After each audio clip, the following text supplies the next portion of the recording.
റിലീസായ സമയത്ത് എനിക്ക് പ്രത്യേകിച്ച് എന്താ പറയാ വാവ് അങ്ങനെ ഒന്നും പറയാനുള്ളതൊന്നും ഫീൽ ചെയ്തിട്ടില്ല. പക്ഷെ പടം കണ്ടു കഴിഞ്ഞ സമയത്ത് പെർഫോമൻസ് കാണാൻ വേണ്ടിയിട്ട് മാത്രം നിങ്ങൾക്ക് ഇതിൽ ടിക്കറ്റ് എടുത്തു കഴിഞ്ഞാലും തെറ്റില്ല. മൊത്തത്തിൽ നമ്മൾ പറയുകയാണെന്നുണ്ടെങ്കിൽ ഈ മൂവി എങ്ങനെയുണ്ടെന്ന് ചോദിച്ചു കഴിഞ്ഞാൽ, ഹലോ ഗൈസ്, ഏപ്രിൽ മാസം കുറച്ച് അധികം പൈസ തന്നെ നിങ്ങൾ മാറ്റി വെച്ചിട്ടുണ്ടാവുമല്ലോ സിനിമ തിയേറ്ററിൽ പോയിട്ട് സിനിമ കാണാൻ വേണ്ടിയിട്ട്. ഏത് ചൂടുള്ള ഒരു മാസമാണ് എങ്കിൽ പോലും അല്ലെ, മലയാളികൾക്ക് നല്ല കിടിലൻ മൂവീസ് സമ്മാനിച്ചുകൊണ്ടിരിക്കുന്ന ഒരു മാസം കൂടിയാണ്. അപ്പൊ 3 സിനിമകളായിരുന്നു വിഷുക്കാലം റിലീസായിട്ട് എത്തിയിരിക്കുന്നത്. ജയ് ഗണേഷ്, വർഷങ്ങൾക്ക് ശേഷം, ആവേശം. അപ്പൊ ഈ 3 സിനിമയിൽ ഏതാദ്യം പോയി കാണും എന്നുള്ളതിൽ എനിക്ക് ഒരു കൺഫ്യൂഷൻ ഉണ്ടായിരുന്നു. അങ്ങനെ ഞാൻ ലാസ്റ്റ് ഇതില് നമ്മുടെ വർഷങ്ങൾക്ക് ശേഷം തിരഞ്ഞെടുത്തു. അങ്ങനെ തിയേറ്ററിലൊക്കെ പോയി, തിയേറ്ററിൽ പോയിട്ട് വരുന്ന വഴിയാണ്. നിങ്ങൾക്ക് ഇങ്ങനെ ഇഷ്ടപ്പെട്ടു എന്നുള്ളത് നിങ്ങൾ കമന്റ് ചെയ്യുക. അപ്പൊ ആ മൂവിയുടെ ഒരു ഒപ്പീനിയൻ ആണ് എനിക്കിന്ന് പറയാനുള്ളത്. അപ്പൊ നിങ്ങൾക്ക് എല്ലാവർക്കും അറിയുന്ന ഒരു കാര്യമാണ്, വിനീത് ശ്രീനിവാസൻ സിനിമ എന്ന് പറയുമ്പോൾ തന്നെ അതിനൊരു മിനിമം ഓഡിയൻസ് ഉണ്ട്. അത് പ്രത്യേകിച്ച് വിനീത് ശ്രീനിവാസൻ, പ്രണവ്, നമ്മുടെ ധ്യാന്, നിവിൻ പോളി, അങ്ങനെ കുറച്ചും കൂടെ പ്രോമിസിങ് ആയിട്ടുള്ള കുറച്ച് ആക്ടേഴ്സ് കൂടെ ഉൾക്കൊള്ളുന്ന ഒരു സിനിമയാകുമ്പോൾ ടിക്കറ്റ് എടുക്കാൻ പ്രതീക്ഷയോടെ കാത്തിരിക്കുന്ന ആളുകളുടെ എണ്ണവും കൂടുതലായിരിക്കും. പിന്നെ അതുവരെ വളരെ ലോ പേസിലൊക്കെ ആയിരുന്നു ഈ മൂവി പോയതെങ്കിൽ പെട്ടെന്ന് എല്ലാവരുടെയും ഒരു ശ്രദ്ധ ഈ മൂവിയിലേക്ക് വരാൻ കാരണം എന്താണെന്ന് വെച്ച് കഴിഞ്ഞാൽ, നമ്മുടെ ബേസിലിന്റെയും ധ്യാന്റെയും യുവിചേട്ടനില്ല നമ്മുടെ വിനീതിന്റെയും ഒക്കെ കൂടെയുള്ള ഒരു ഇന്റർവ്യൂ ഉണ്ടായിരുന്നു. ആ ഇന്റർവ്യൂസും കൂടെ കഴിഞ്ഞതോടുകൂടി അവസാനം എനിക്ക് ഏകദേശം ഒരു ക്ലാരിഫിക്കേഷനായി. വർഷങ്ങൾക്ക് ശേഷം തന്നെ പോയി ആദ്യം കാണാമെന്ന്. അങ്ങനെ കണ്ടു തുടങ്ങിയപ്പോൾ ആദ്യം തന്നെ അല്ലെ ഒരു ഭയങ്കര സ്ലോ പേസിൽ ശരിക്കുള്ള നമ്മുടെ പഴയ വിനീത് ശ്രീനിവാസൻ സിനിമകളൊക്കെ കാണുന്ന പോലെ വളരെ സ്ലോ ആയിട്ട് ഇങ്ങനെ കഥ തുടങ്ങിയാണ്. അപ്പൊ കുറെ ഫ്ലാഷ് ബാക്ക് ഒക്കെ ഇങ്ങനെ കാണിച്ചു വരുന്നു, എന്നിട്ട് ഇങ്ങനെ പോയിക്കൊണ്ടിരിക്കുവാണ്. അപ്പൊ ഇതിൽ ഈ ഒരു സിനിമ കണ്ടു കഴിഞ്ഞപ്പോൾ എന്താണ് അതിന്റെ കാര്യങ്ങളെന്നുള്ളതൊന്നും ഞാൻ പറയാൻ ഉദ്ദേശിക്കുന്നില്ല. പക്ഷെ ഇതിൽ എടുത്ത് പറയേണ്ട കുറച്ച് പെർഫോമൻസ് ഉണ്ട്. അതിൽ എനിക്ക് ഏറ്റവും ഇമ്പോർട്ടൻ്റ് ആയിട്ട് തോന്നിയെന്ന് പറയുന്നത് ധ്യാൻ ശ്രീനിവാസന്റെ പെർഫോമൻസ് ആണ്. സത്യം പറഞ്ഞു കഴിഞ്ഞാൽ ധ്യാനിന് ഇങ്ങനെ ഒരു റോള് കൊടുത്ത സമയത്ത് ഇത് അനിയനായതുകൊണ്ട് കൊടുത്തതാണോ എന്നുള്ള ഒരു തോട്ടൊക്കെ എൻ്റെ മനസ്സിലുണ്ടായിരുന്നു. നിങ്ങൾക്കും ചിലപ്പോൾ തോന്നിയിട്ടുണ്ടാവും. പക്ഷെ ഹീസ് എ പ്രോമിസിങ് ആക്ടർ. അടിപൊളിയായിട്ട് ത്രൂ ഔട്ട് ഇതിൽ തന്നെ 2 ഗെറ്റപ്പ് ഒക്കെ ഉണ്ട്. രണ്ടും നല്ല അടിപൊളിയായിട്ട് ചെയ്തിട്ടുണ്ട് ത്രൂ ഔട്ട്. അതായത് ആദ്യം മുതൽ അവസാനം വരെ 2 ഗെറ്റപ്പിൽ മാറി മാറി ഇങ്ങനെ തകർക്കുവാണ്. ഇതിൽ എനിക്ക് ഫേവറേറ്റ് ആയിട്ട് ഇഷ്ടപ്പെട്ടത് ഏതാന്ന് വെച്ച് കഴിഞ്ഞാൽ, നമ്മുടെ പ്രണവ് ഒരു മഴയുള്ള ദിവസം നമ്മുടെ ധ്യാന്റെ റൂമിലേക്ക് വരുന്ന ഒരു സീനുണ്ട്. ആ സമയത്ത് ഒരുപാട് ഇമോഷൻസ് ഇങ്ങനെ മാറി മാറി ചെയ്തിട്ടുണ്ട്. അതെനിക്ക് ഭയങ്കരമായിട്ട് ഇഷ്ടമായി. അതുപോലെ നിങ്ങൾക്ക് ഇഷ്ടമായിട്ടുള്ള ഏതാന്നൊക്കെ നിങ്ങൾക്ക് കമന്റ് ചെയ്യാം കേട്ടോ. പിന്നെ ഇതിൽ നമുക്ക് അടുത്തതായിട്ട് പറയാനുള്ളത് പ്രണവിനെ കുറിച്ചാണ്. ബട്ട് ഒരു പ്രേക്ഷക എന്നുള്ള നിലയിൽ ഇത് കണ്ട സമയത്ത് എല്ലാവരും പറഞ്ഞ പോലെ തന്നെ കുറെ ഭാഗത്തൊക്കെ എനിക്ക് മോഹൻലാലിന്റെ ഒരു ഫീച്ചേഴ്സ് തോന്നിയിട്ടുണ്ട്. പക്ഷെ കുറെ സ്ഥലത്തൊക്കെ അത് ഡെലിബറേറ്റ്ലി ക്രിയേറ്റ് ചെയ്തതാണോ, അങ്ങനെ തോന്നാൻ വേണ്ടിയിട്ട് തോന്നിച്ചതാണോ എന്നുള്ളതൊക്കെ എനിക്ക് ഫീൽ ചെയ്തിട്ടുണ്ട്. പ്രണവ് ആസ് എ പെർഫോമർ എന്നുള്ള രീതിയിൽ ഭയങ്കരമായി ഇംപ്രൂവ്ഡ് ആയിന്നോ അങ്ങനെയൊന്നും എനിക്ക് പ്രത്യേകിച്ച് ഫീൽ ചെയ്തിട്ടില്ല. എങ്കിലും മോശമില്ലാത്ത രീതിയിൽ തന്നെ ഭയങ്കര നന്നായിട്ട് എന്നൊന്നും പറഞ്ഞില്ലെങ്കിൽ കൂടെ ഈ വൃത്തിയിൽ അത് ചെയ്ത് വെച്ചിട്ടുണ്ട് എന്നുള്ളതാണ് എനിക്ക് ഫീൽ ചെയ്തത്. നിങ്ങൾക്കും എന്തൊക്കെയാണ് തോന്നിയതെന്നൊക്കെ നിങ്ങൾക്ക് കമന്റ് ചെയ്യാം കേട്ടോ.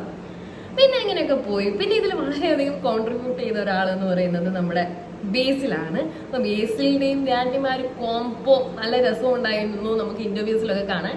പക്ഷെ ഇതിലെന്ന് പറയുമ്പോൾ കുറച്ചും കൂടെ ഒരു ഡിഫറെന്റ് ആയിട്ടുള്ള ഒരു കോംബോ ആയിരുന്നു. ബട്ട് എനിവേ നന്നായിട്ട് ചെയ്തിട്ടുണ്ട്. ഇങ്ങനെ പോവാണ്. അജു വർഗീസ് കൂടെ വരുമ്പോഴത്തേക്കും നല്ല ഇങ്ങനെ എവിടെയൊക്കെ ഡൗൺ ആവുന്നോ ആ ഡൗൺ ആവുന്ന സ്ഥലത്തൊക്കെ ആരെങ്കിലും ഒക്കെ ആയിട്ട് ഇതിങ്ങനെ സ്കോർ ചെയ്ത് പോവാണ്. അതുകൊണ്ട് തന്നെ ലാഗ് എന്നുള്ളൊരു സാധനം എനിക്കിതിൽ ഫീൽ ചെയ്തിട്ടില്ല. പിന്നെ ഫസ്റ്റ് ഹാഫ് ഒരു മോശമില്ല, അടിപൊളി എന്നുള്ള രീതിയിൽ ഇതിങ്ങനെ തീരുകയാണ്. അതേപോലെ തന്നെ പല സ്ഥലങ്ങൾ കാണുന്നുണ്ട്. പിന്നെ ഇതിൽ എനിക്ക് തീരെ മനസ്സിലാവാത്ത ഒരു കഥാപാത്രം എന്ന് പറയുന്നത് കല്യാണിയുടേതായിരുന്നു. അങ്ങനെ ഒരു കഥാപാത്രം എന്തിനാണ് അവിടെ വെച്ചത് എന്ന് പോലും എനിക്ക് ചില സമയത്ത് ഒരു തോന്നിയിട്ടുണ്ട്. അങ്ങനെ കല്യാണിയുടെ പാർട്ടും എനിക്ക് അത്ര ഇഷ്ടമായിട്ടൊന്നുമില്ല. പിന്നെ കുറച്ചും കൂടെ അടിപൊളിയായിട്ട് എനിക്കിതിൽ തോന്നുന്നതെന്ന് പറഞ്ഞാൽ സെക്കൻഡ് ഹാഫ് എന്ന് പറയുമ്പോൾ വേറൊരു ലെവലിലേക്ക് ഈ പടം പോവാണ്. സത്യം പറഞ്ഞു കഴിഞ്ഞാൽ സാധാരണ നമ്മളിങ്ങനത്തെ മൂവീസൊക്കെ ഒരു ടൈം കണ്ടു, ഓക്കെ റെഡി എന്ന് പറഞ്ഞിട്ട് ഞാൻ പോവാറാണ് പതിവ്. പക്ഷെ ഈ സിനിമയ്ക്ക് ഒന്നുകൂടെ പോയി ടിക്കറ്റ് എടുക്കാം എന്ന് തോന്നുകയാണെങ്കിൽ അതിനൊരൊറ്റ ഫാക്ടറേ ഉള്ളൂ, നമ്മുടെ നിവിൻ പോളി.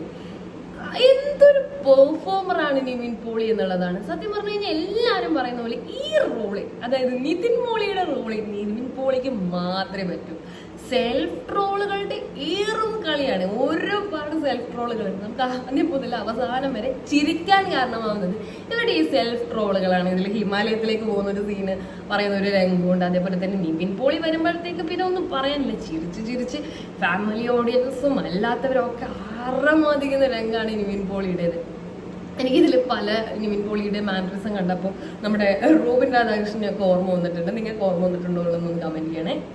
നിവിൻ പോളി സെക്കൻഡ് പാർട്ട് അങ്ങ് കൊണ്ടുപോവാണ്. എല്ലാവരും നന്നായിട്ട് ചെയ്തിട്ടുണ്ട്.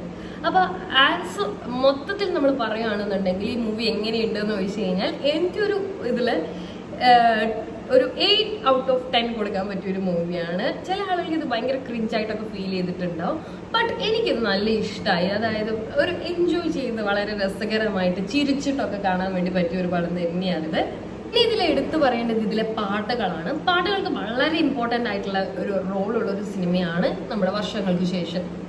അപ്പോൾ ഇതിൻ്റെ ഓഡിയോ റിലീസായ സമയത്ത് എനിക്ക് പ്രത്യേകിച്ച് എന്താ പറയുക, വാവ് അങ്ങനെ ഒന്നും പറയാനുള്ളതൊന്നും ഫീൽ ചെയ്തിട്ടില്ല. പക്ഷേ പടം കണ്ടു കഴിഞ്ഞ സമയത്ത് ജ്ഞാപകം സോങ് ആയിക്കോട്ടെ, അതേപോലെ തന്നെ നമ്മുടെ പാൻ ഇന്ത്യൻ സോങ് ആയിക്കോട്ടെ, എല്ലാം ഇങ്ങനെ റിപ്പീറ്റഡ് മോഡിലേക്ക് വരാൻ തുടങ്ങി. പ്രത്യേകിച്ച് ജ്ഞാപകങ്ങൾ ഭയങ്കര രസമായിട്ട് എനിക്കത് ഫീൽ ചെയ്യാൻ തുടങ്ങി.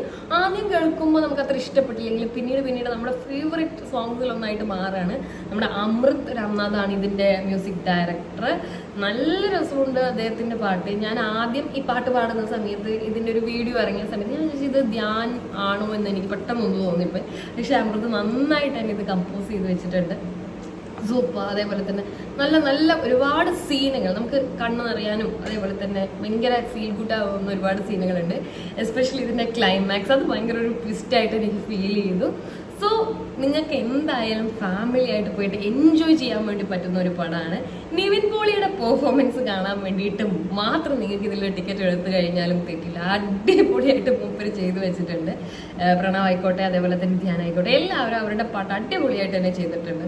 സോ നല്ലൊരു പടം തന്നെയാണ്. വർഷങ്ങൾക്ക് ശേഷം നല്ല 3 മണിക്കൂർ തന്നെ നല്ല എൻജോയ് ചെയ്ത് നിങ്ങൾക്ക് കാണാൻ പറ്റിയൊരു മൂവിയാണ്. സോ എല്ലാവരും അല്ലെ വർഷങ്ങൾക്ക് ശേഷം നിങ്ങളുടെ നിയർ ബൈ തിയേറ്റേഴ്സിൽ പോയിട്ട് എൻജോയ് ചെയ്യാം. അപ്പോൾ ഇനി നമ്മുടെ കുറേ മൂവീസിൻ്റെ റിവ്യൂസ് ബാക്കിയാണ്. നിങ്ങളെപ്പോലെ തന്നെ ഞാൻ എക്സൈറ്റഡ് ആണ്. ടിക്കറ്റ് പല സ്ഥലത്തും കിട്ടുന്നില്ല. പെട്ടെന്ന് തന്നെ എല്ലാം സോൾഡ് ഔട്ടുമാണ്. അപ്പം പുതിയ കുറേ റിവ്യൂസ് ആയിട്ട് നമ്മൾ വീണ്ടും വരുന്നതായിരിക്കും. അപ്പോൾ എല്ലാവർക്കും വീണ്ടും കാണാം. Tata bye see you. Video ഇഷ്ടപ്പെട്ട് കഴിഞ്ഞാൽ നമ്മുടെ ചാനൽ ഒന്ന് സബ്സ്ക്രൈബ് ചെയ്തേക്കാം. അപ്പോൾ മറ്റൊരു ദിവസം വീണ്ടും കാണാം. ബൈ.